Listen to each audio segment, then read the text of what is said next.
Bueno, por supuesto que la situación de Venezuela es complicada. Para nadie es un secreto de que Venezuela está pasando por una de las etapas más oscuras de su vida y hemos estado viviendo un periodo de deterioro a toda escala, ¿no? Deterioro moral, deterioro institucional, un deterioro económico.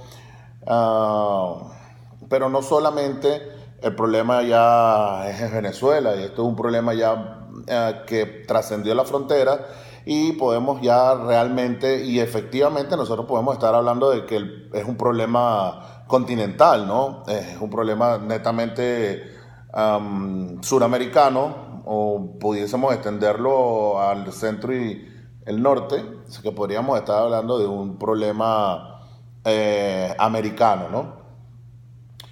En Venezuela la situación es tan pero tan compleja que pues ninguno de los grandes filósofos contemporáneos, por llamarlo de alguna manera, ninguno de estos grandes pensadores contemporáneos ha logrado dar pie con bola y ha podido definir o establecer de una manera clara y de una manera simple cuál es el problema que está ocurriendo en el país, ¿no? Incluso, pues, ni siquiera, si no han podido definir el problema del país, mucho menos ni siquiera han asomado la posibilidad o la idea de que el problema, como les dije anteriormente, es un problema ya continental. Mira, mal que bien, gústele a algunas personas o no, suene algo pedante o algo petulante, que evidentemente no es mi idea. Todos los que me conocen saben que yo soy un hombre pro Unión Americana y que en lo último que yo deseo es establecer fantasmas y mitos de supremacía o nada de eso, ¿no? Aquí todos somos iguales y aquí todos, desde Ushuaia hasta Groenlandia, todos somos la misma gente. Pero hay que reconocer, y eso tiene una explicación, hay que reconocer, y no se puede ser ciego, de que lo que pasa en Venezuela, lamentablemente o afortunadamente, dependiendo del caso, incide y atañe en el resto del continente de una manera de una manera más fuerte a lo que atañería, a lo que atañe la incidencia de otra nación, ¿no? Ah, por hechos históricos, pues todos saben de las grandes gestas del pasado, por hechos políticos. Venezuela, pues mal que bien, mantuvo así en los últimos 60 años una democracia que de repente en algunos otros países del continente no las hubo. Si podemos recordar los años 40, los años 50, pues mientras que en otros países vecinos del continente habían grandes conflictos políticos por regímenes no tradicionales, pues Venezuela se mantuvo prácticamente en lo que el mundo occidental denomina democracia. Eso también hay que pues, tomar en cuenta el efecto del petróleo, la gasolina de los bajos precios y pues todo este mundo de oportunidades para para personas de diferentes nacionalidades que trajo el auge petrolero en Venezuela, lo cual la convirtieron pues en prácticamente la meca de los inmigrantes de muchos países, ¿no? Entonces, por supuesto, es una nación interesante, es una nación que sí, pues incide de una manera dramática en el acontecer y el día a día de las otras naciones del continente. Por supuesto, y con toda la humildad del mundo, sin menoscabo y sin menosprecio de nadie ni de ninguna nación, porque como lo dije al principio y es el fundamento filosófico de mi personalidad, todos somos iguales, aquí nadie es más que nadie, ¿no? Y en el planeta Tierra cabemos todos. Pero a lo que nos atañe, pues, que es a la situación de Venezuela y a su vez esta se ha extendido a nivel continental, efectivamente, pues, estamos ante una de las grandes fracturas y entre una de las grandes catástrofes a nivel continental, dada la importancia del protagonista, ¿no? Porque esto no ocurrió con Cuba. Se puede decir, no, pero es que Cuba también, porque esto no ocurrió con Paraguay también, con Stroessner, porque esto no ocurrió con muchas otras naciones. Bueno, sencillamente por lo que hemos dicho, pues no, la incidencia de Venezuela pues no es comparable a la incidencia que ha tenido Cuba en el continente durante estos últimos años, ¿no? Ahora bien, anteriormente he comentado y he dicho que para entender la problemática de Venezuela hay que abrir un libro de historia. Lo que pasa en Venezuela no es un fenómeno nuevo, es un fenómeno diferente. Si analizamos las grandes fracturas políticas y los grandes conflictos sociales que han pasado en Venezuela o que han ocurrido en Venezuela en los 2 últimos siglos de la separación de la Gran Colombia, pues tenemos que este proceso, esta enfermedad cancerígena que es el narcochavestialismo, es pues un resumen, un conjunto de lo peor de todo lo que nos ocurrió con anterioridad. Estos pensadores chavestias, estos Rodríguez, estos Maduros, estos Diosdados, estas Delcy, como que se sentaron, como que se reunieron, hicieron un gran congreso en algún bar de estos de mala muerte de la avenida Lara en Valencia, y pues decidieron entre tragos, alcohol, drogas y demás, cada uno de ellos le tocó investigar cuáles han sido las cosas más malas que han ocurrido en la nación, y entre todos llegaron a un consenso y ahora están llevando a la práctica las atrocidades de Boves, las fechorías de Betancourt, los excesos de Pedro Estrada y pues a las rotondas del Benemérito, entre otros, ¿no? Y es algo que no tiene ni pie ni cabeza, y es allí, pues como dije también anteriormente, en donde los grandes pensadores fallan y caen en el abismo de no poder definir qué es lo que está pasando en Venezuela, porque en Venezuela realmente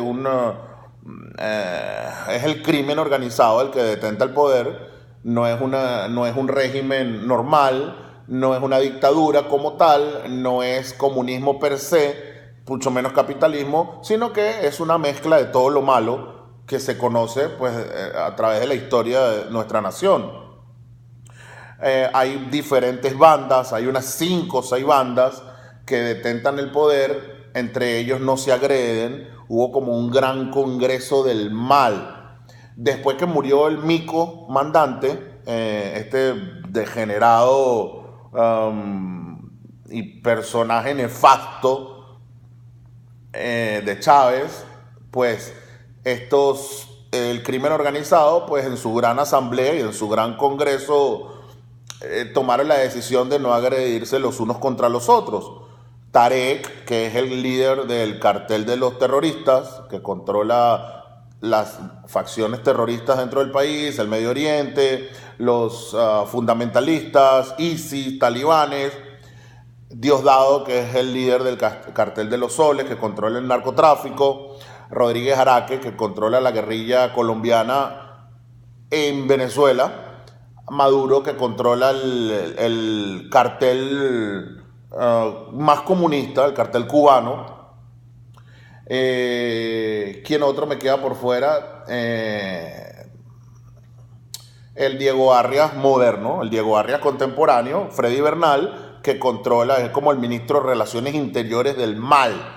Diego Arias controla pues el crimen común, el crimen callejero, el lampa callejera, los malandros, junto con Iris Varela, que controlan todos estos delincuentes, la delincuencia común.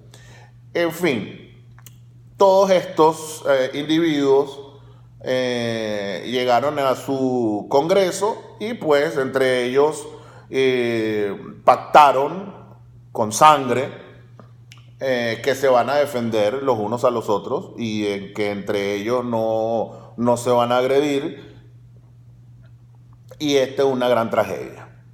mal que bien, mi comandante era como el domador de bestias.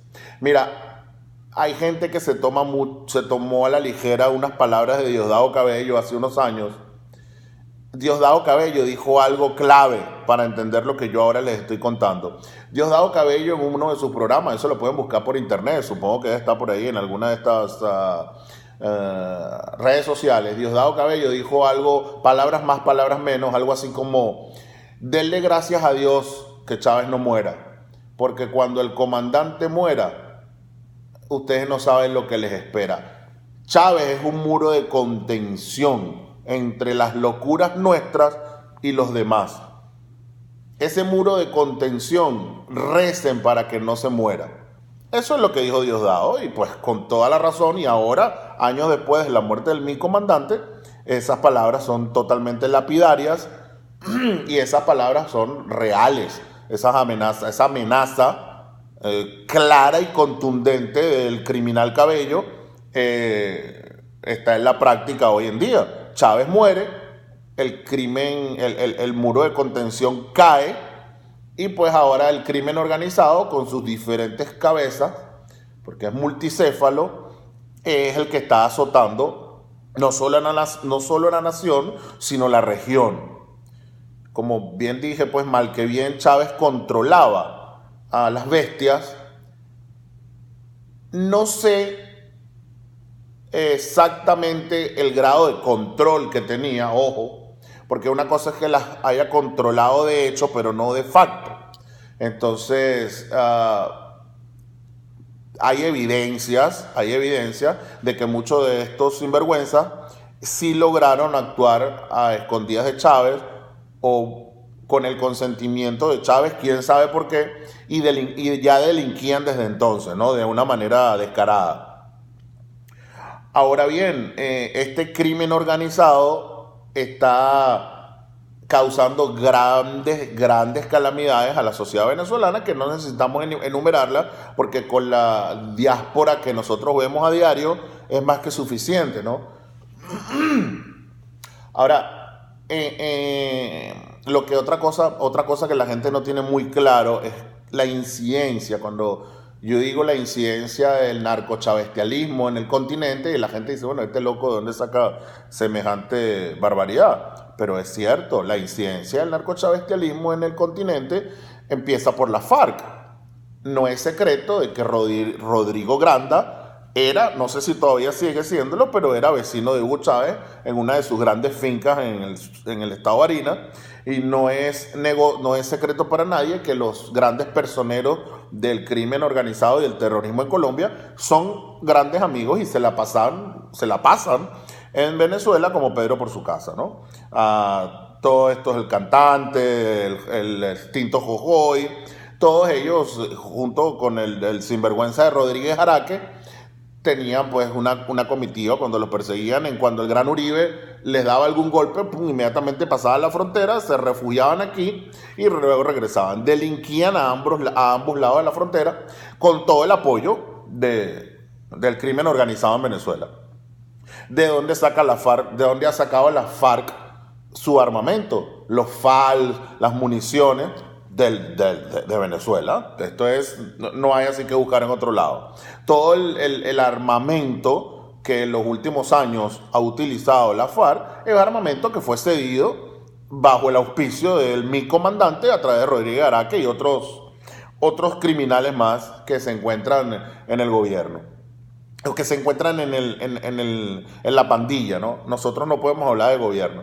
Entonces, empezando por ahí, ya es una cuestión continental, ¿no? Cuando nosotros vemos últimamente algunos capítulos bochornosos y lamentables en algunos países de algunos venezolanos que delinquen o que cometen ciertos actos totalmente vergonzosos, entonces pues estamos también ante sicarios, estamos en la presencia de funcionarios pagados por el narcochavestialismo para que vayan a otros países a delinquir. Ahora también está de moda estos aviones y este nuevo plan de la repatriación, que lo anuncian con bombos y platillos, donde pues ellos dicen que los venezolanos que se han ido es todo un teatro, que los venezolanos que se han ido ahora son víctimas de la xenofobia continental, que los venezolanos que se han ido ahora están pasando trabajo en otros países y pues todos estos venezolanos hacen largas filas porque ellos quieren regresar al Disneyland de Maduro y Cabello, ¿no? De manera que, según estas hordas, estos orcos chavestias, toda la diáspora venezolana no es más que un teatro. Diosdado dijo que eso es lo que está de moda. O sea, que el venezolano siente que es una moda lanzarse de Cúcuta hacia el Pichincha, y yo conozco la ruta, lanzarse a estas grandes pendientes, a estas cumbres borrascosas, con temperaturas a las cuales no están acostumbrados muchos de los venezolanos. Hablamos de temperaturas de 9 grados, 8 grados en los páramos colombianos, la Berlín, el Pibá, etcétera, y pues si seguimos remontando en los Andes, las temperaturas seguirán ascendiendo, ¿no? El mal de páramo, la altura que les pega, 2.000, 3.000 metros de altura, y las calamidades del camino, el esfuerzo físico, porque es a pie, no hay transporte, y toda la pesadilla que viven estos venezolanos que ahora andan por ahí deambulando por todo el continente, muchos de ellos con niños, con ancianos, personas de la tercera edad. Pero eso es una moda, según los criminales del crimen organizado en Venezuela. De manera que, pues, cuando nosotros vemos en la televisión y escuchamos todos los relatos de estas pobres personas, debemos entender de que todo esto es un teatro, posiblemente editado y pagado por algunos funcionarios del gobierno norteamericano y en complicidad con lo que ellos llaman los lacayos del imperio, que son todos los gobiernos del continente suramericano, que pues lejos de ayudar a la población venezolana en el exilio, según ellos lo que hacen pues es segregarlo, ¿no? Y aplicarles todo tipo de vejámenes y hacerles la vida miserable. Por eso ellos ahora en su nuevo plan de repatriación están trayendo a todos estos conciudadanos a que regresen al paraíso de Venezuela, de donde nunca debieron salir. Entonces, pues ya ahí entendemos por qué hablamos de un problema continental. También hay que tomar en cuenta el factor económico. Al haber en el continente una economía fracasada, evidentemente eso incide en la economía de los demás países vecinos, el comercio disminuye, los precios se paralizan, los tratados de libre comercio o los tratados comerciales fracasan, las mercancías merman, los depósitos colapsan y todo el historial crediticio y de negocios que han mantenido otros países con empresarios venezolanos, pues se vinieron a pique y eso es evidentemente una catástrofe continental. No, si recuerdan, hubo este gran problema con la zona libre, Colón Free Zone en Panamá, con la zona libre de Colón, en donde prácticamente la zona libre quebró. Prácticamente la zona libre quedó convertida en un pueblo fantasma, dado que los empresarios venezolanos no tenían pues cómo cumplir con sus obligaciones, porque el régimen de los criminales narcochavestias no le proporcionaban los medios, los recursos para ellos cubrir la deuda que tenían con las empresas transnacionales en la ciudad de Panamá u otras ciudades que tenían a Panamá como tránsito. No es secreto para nadie que Panamá, zona libre, era el mercado en donde Venezuela, las empresas venezolanas hacían sus compras. Todos los productos que se consumían en Venezuela entraban en su mayoría por la zona libre de Colón. grandes contenedores, grandes buques. Todo esto pues llegaba a las costas venezolanas, Puerto Cabello, Huanta, Paria, La Guaira, provenientes de la zona libre de Colón. Y esto colapsó. Esto pues si uno se para hoy día en un puerto venezolano, en La Guaira, en Puerto Cabello, pues podemos observar que las grúas que mueven los contenedores y las suben a los buques o las bajan de los buques, todas estas grúas son un poco de chatarra oxidada porque tienen muchos años sin uso. A Venezuela no entra un contenedor con mercancías surtidas desde hace ya unos cuantos años. Entonces esta tragedia económica pues, ha incidido dramáticamente en la economía continental. Hubo empresas en Panamá que quebraron, hay empresas manufactureras en diferentes lugares del mundo que hasta el sol de hoy mantienen una deuda con empresas venezolanas y una deuda que continúa, porque hay unas que tienen intereses que no caducan. Entonces, a futuro habrá grandes empresarios que todavía tienen esas deudas, las cuales no pudieron pagar, no porque no quisieron, sino porque no pudieron, dado la situación política del país, que en algún momento, cuando caiga el telón y se restablezcan la vida civilizada, estos grandes empresarios van a tener que asumir ahora unos grandes gastos con grandes intereses de mora de muchos acreedores a nivel internacional. Y entonces, por supuesto, esta es otra incidencia más del narcoestado, narcochavestia en el continente. De manera tal, y en conclusión, pues que todos los ciudadanos decentes y todos los ciudadanos medianamente pensantes e inteligentes del continente deben estar claros de que el problema del crimen organizado que rige los destinos de esta nación no es local, no es un problema local. No cierren los ojos, no volteen la cara, como cuando van en el vehículo y en el semáforo paran y hay una señora con un niño en brazos pidiendo algún tipo de limosna y usted sube el vidrio o voltea a otro lado, pone la música, porque eso no es su problema. Bueno, este sí es su problema. Gústenos o no nos guste, el problema que está causando el narcorégimen chavestia en Venezuela es un problema que nos atañe a todos, como dije anteriormente, desde Ushuaia hasta Groenlandia, porque de una u otra manera incide en nuestras vidas, incide en nuestra economía y incide en lo social.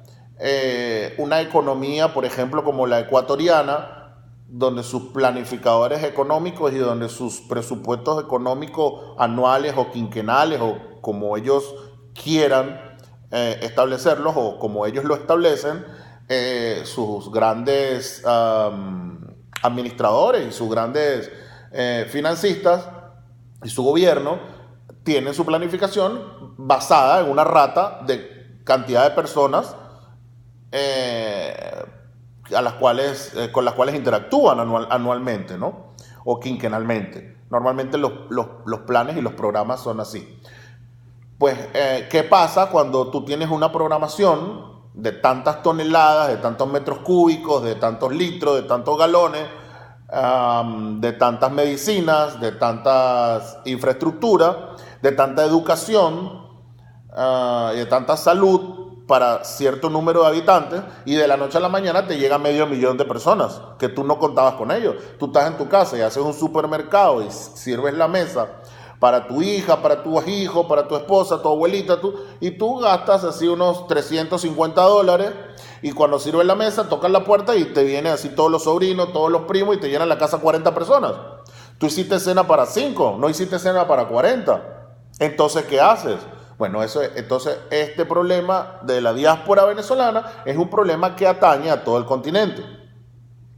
Esto es una tragedia desde todo punto de vista, desde el punto de vista humanitario, desde el punto de vista social. Mira, yo de verdad he visto todos los casos, ¿no? Como dijimos, esta payasada de estos criminales chavestias del plan de repatriación.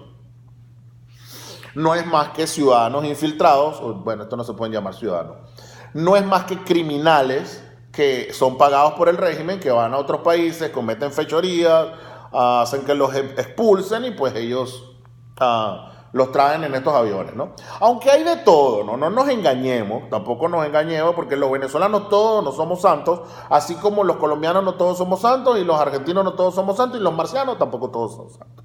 Siempre aquí hay el sinvergüenza, el aprovechador, el vago, y hay de todo. En la Villa del Señor hay de todo en la Villa del Señor, como decía mi abuelita. Sí es cierto que hay muchos sinvergüenzas criminales que el régimen paga para que vayan a otros países a cometer cualquier tipo de acto vandálico y luego aplicar el programa de repatriación y también dejar mal a los venezolanos que están en el exterior. De hecho, hay, no sé si lo sabe la comunidad internacional, pero de hecho la criminal genocida de Iris Varela, este ser amorfo, esta vergüenza humana, esta escoria tachirense que tiene a su cargo las cárceles, libera a los peores criminales. Libera no, porque realmente viven libres. Los peores criminales están en todos lados hoy día, ¿no? Bueno, esta genuflexa envía a criminales de la calle, del crimen común, a otros países también, a que cometan actos ilícitos y pues de alguna u otra manera hacer algún efecto desestabilizador en la región. Esto no es nuevo, Fidel también lo hacía. Fidel hacía a los peores criminales que tenía en Cuba y los mandaba a que cometieran actos criminales en otros países, ¿no? Esto así que no es, tampoco es que Maduro y Diosdado son la fuente de la imaginación, todo esto es totalmente copiado, ¿no? Y entre este grupo pues de sinvergüenzas, como dije, pues hay de todo. También tenemos los que se aprovechan de los avioncitos de los chavestias y dicen, bueno, ¿por qué no? Yo voy, hago mi cola aquí en la Embajada de Lima, tomo un vuelo gratis a Caracas, visito a mi familia, llevo así 2 o 3 souvenirs, veo a mis niños que no los he visto, paso así un fin de semana con mi mamá y otra vez me vuelvo a cruzar la frontera y regreso. Y puedo hacer el viaje unas 4 o 5 veces porque mientras que estén los aviones hay sinvergüenzas como estos que aprovechan el gratiñán, como llamamos en Venezuela lo regalado, el gratiñán, que nunca es bueno. Fuera de esto, evidentemente pues también hay los vagos. Hay muchos venezolanos que salieron de Venezuela en esta diáspora y bueno, es lamentable que digamos esto, pero son unos vagos y maleantes. No podemos tapar el sol con unos dedos, no podemos tapar el sol con un dedo, como lo dije anteriormente.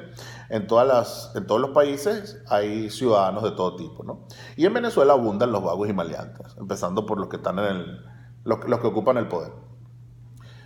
Nosotros tenemos ciudadanos que van a Ecuador, llegan a Ecuador, piden así ayuda, les dan así algo de comer, empiezan a montar un tarantín, una carpa, un cambuche, algo donde pasar la noche, quieren que le regalen comida y todo este tipo de cosas. Entonces cuando le ofrecen un trabajo, mira, ven para que lave aquí unos carros, o ven para que lave unos platos, o vamos a darte una máquina para que cortes el césped y te vamos a pagar para que te mantengas, te vamos a ayudar poco a poco. Bueno, inmediatamente ya se sienten ofendidos.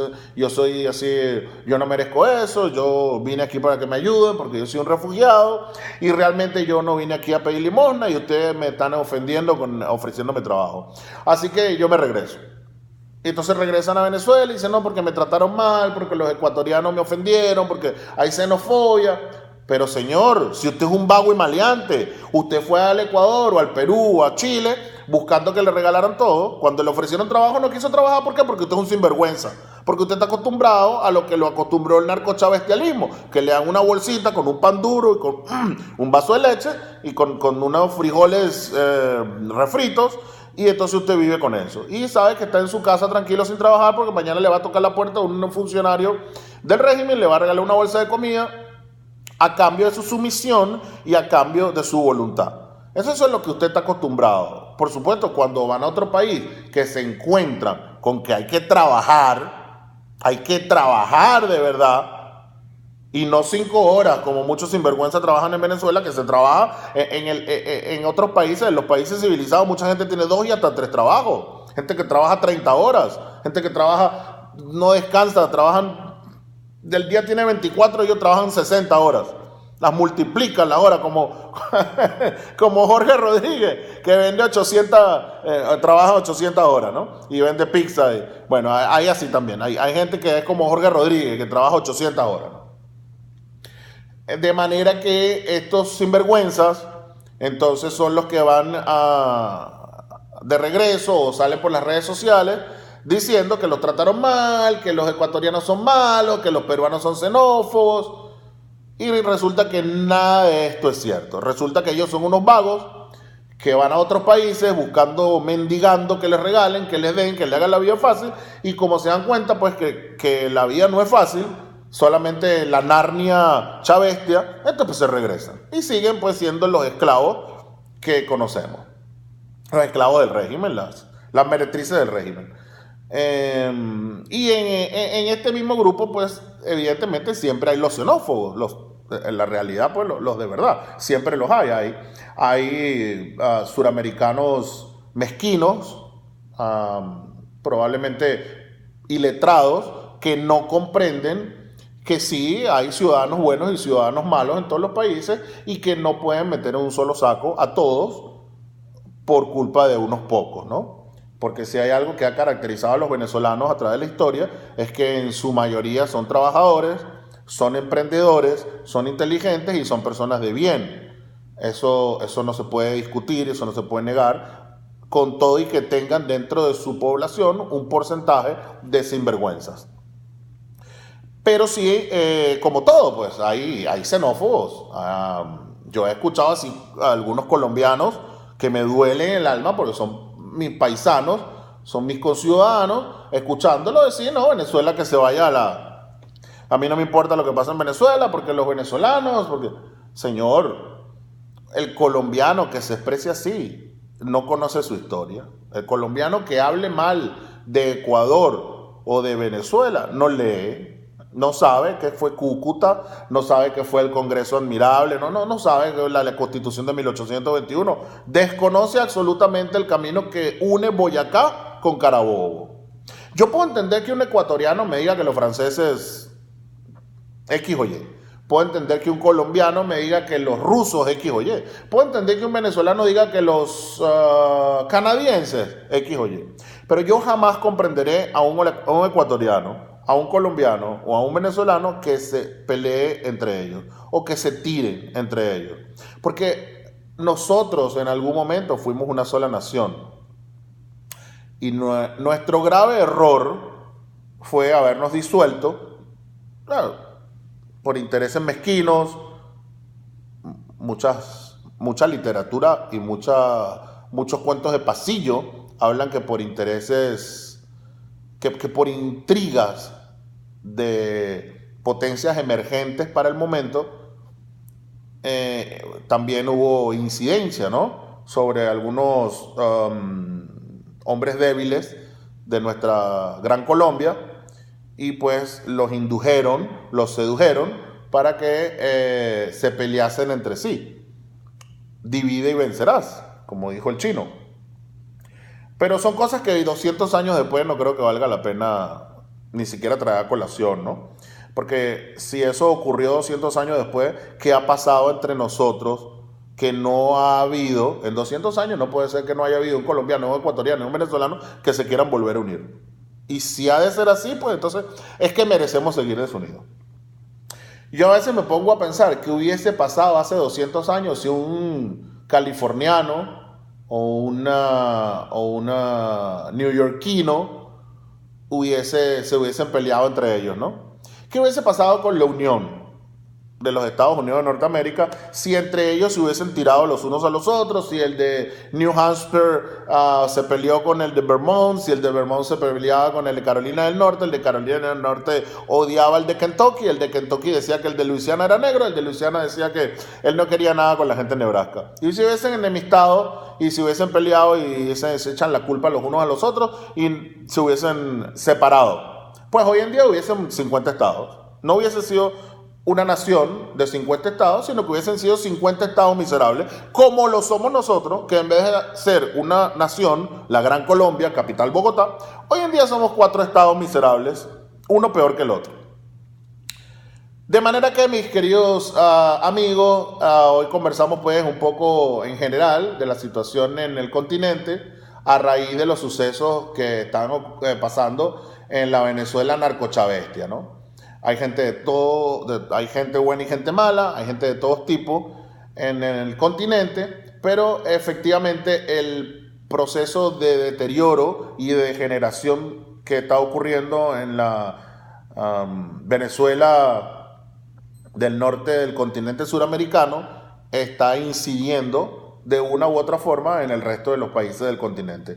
Yo no me quise pasar, no quise pasar el charco, como dicen, e irme al continente europeo, pero también tenemos algún tipo de incidencia, ¿no?, en la geopolítica internacional fuera del continente americano. Pero no vamos a ser presuntuosos, no vamos a ser presumidos, vamos a quedarnos a nivel continental.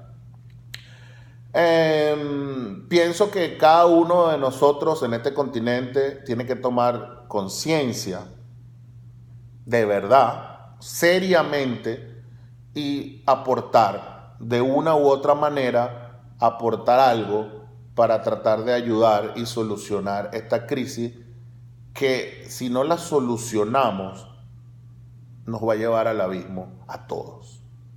Cuba no nos pudo llevar al abismo porque Cuba no tenía ni un centavo. La gran catástrofe venezolana es que es millonaria, con recursos ilimitados, con grandes potencias, con ganas de devorarlo, con grandes intereses multiculturales y políticamente antagonistas, ávidos de los recursos. Y esto es una espada de Damocles sobre el continente americano.